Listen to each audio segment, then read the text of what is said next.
చూడండి,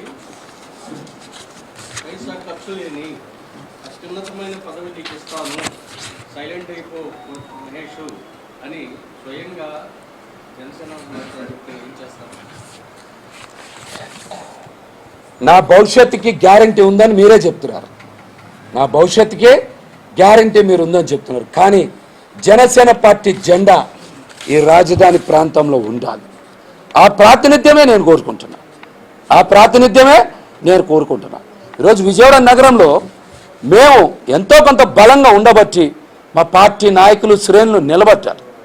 నా ఒక్కడి భవిష్యత్తు కోసం కాదు ఇది, నా ఒక్కడి స్వార్థం కోసం కాదు ఇది. రమణ గారు మీరు అడిగింది, నా భవిష్యత్తు గ్యారంటీ ఉంది. కానీ అందరూ బాగుండాలి. కొన్ని వందల మంది నాతో పాటు కలిసి పనిచేశారు. ఖచ్చితంగా అందరూ బాగుండాలి. మీరు చేసిన కష్టం ఆయన గుర్తించడే అనుకుందాం. అందుకే ఇన్నాడు సస్పెండ్ చేయకుండా సైలెంట్గా ఉన్నారు. ఆ విషయం అందరూ తెలుసు. మీరు కష్టపడ్డారు బాగుంది. కానీ ఇది ప్రెస్టీజ్ ఇష్యూ తీసుకుని బీజేపీ వాళ్ళు మాకే కావాలి అంటే అప్పుడు మీ పరిస్థితి ఏంటి? మీరు పవన్ కళ్యాణ్ మాటకు విలువిస్తారా లేదా? మరి కొద్ది రోజులు వేచి చూడండి. పవన్ కళ్యాణ్ గారిని ప్రేమిస్తూనే ఉంటాం, పవన్ కళ్యాణ్ గారిని గౌరవిస్తూనే ఉంటాం, పవన్ కళ్యాణ్ గారిని అభిమానిస్తూనే ఉంటాం. లేకపోతే వైసీపీ ప్రభుత్వాన్ని ఇంత బలంగా ఎదుర్కోగలమా? 151 ఎమ్మెల్యే, దగ్గర 20-30 పార్లమెంట్ ఉన్నటువంటి ఆ పార్టీని ఎదుర్కోవడానికి చాలామంది కష్టపడ్డారు. అసలు ఎదుర్కోలేకపోయారు. రాజధాని ప్రాంతంలో మేము ఎదుర్కొన్నాం కదా. అంటే పార్టీని ప్రేమించబట్టే కదా, మేము పవన్ కళ్యాణ్ గారి స్ఫూర్తిని తీసుకోబట్టే కదా. మాకు తెలిసిన ఏకైక నాయకుడు పవన్ కళ్యాణ్ గారే. ఖచ్చితంగా ఆయన మీద ప్రేమ అభిమానం మా గుండెల నిండా మా చివరి క్షణం వరకు ఉంటాయి. అధినాయకుడు భుజం మీద చేస్తే చాలా మంది చల్లబడినారు, చాలా మంది చూస్తున్నారు. మీరు అదే మార్గంలో ఉంటారని నేను అనుకుంటున్నాను. అంతే. పశ్చిమ సీటు బీజేపీ అడుగుతుంది. మీరు ఇటీవల పవన్ కళ్యాణ్ కలిశారు. పవన్ కళ్యాణ్ మొత్తం చెప్పారని చెప్తున్నారు. ఏం చెప్పారు అంటే బీజేపీ కాదని మనం అడుగుతున్నామా? జనసేన చెప్పారు.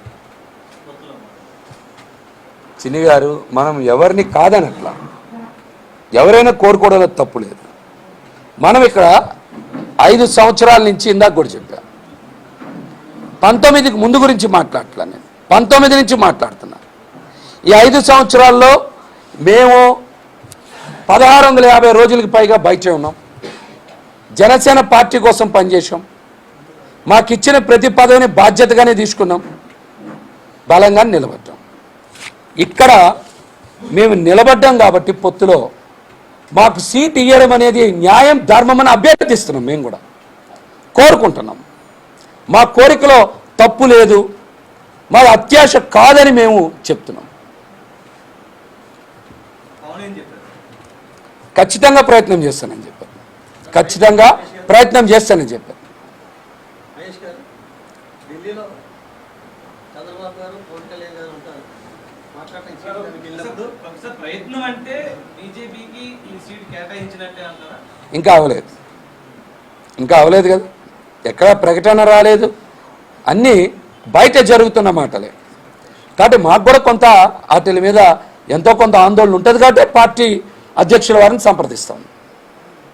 ఢిల్లీలో చర్చలు జరిగినప్పుడు అవసరమైతే ఎంపీ సీట్లు బీజేపీ ఎక్కువగా డిమాండ్ చేస్తున్నప్పుడు అవసరమైతే 4వ సీట్ను కూడా ఎంపీ సీట్ ఇచ్చేసి మేము ఇస్తామని చెప్పేసి పవన్ కళ్యాణ్ ముందుకు వచ్చారు కదా.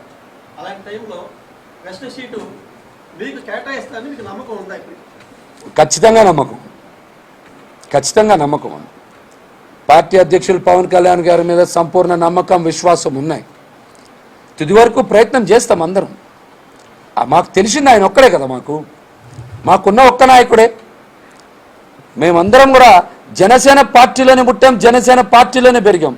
కాబట్టి మేము అభ్యర్థించినా కోరుకున్నా ఏదైనా పవన్ కళ్యాణ్ గారినే కోరుకుంటాం. మాకు సంపూర్ణ నమ్మకం, విశ్వాసం పవన్ కళ్యాణ్ గారి పైనే ఉన్నాయి. ఇప్పుడు ఆపరేషన్ లేకుండానే మోకాళ్లకు ప్లాస్మా ట్రీట్మెంట్. మీ ఆర్థోపెడిక్ సమస్యలన్నిటికీ రోబోటిక్ టెక్నాలజీ ద్వారా తక్కువ ఖర్చుతో శాశ్వత పరిష్కారం. Free consultation. ప్రతి ట్రీట్మెంట్ పై 20% డిస్కౌంట్. ఈ ఆఫర్ కొద్ది రోజులు మాత్రమే. త్వరపడండి. V9 hospitals 9281465842.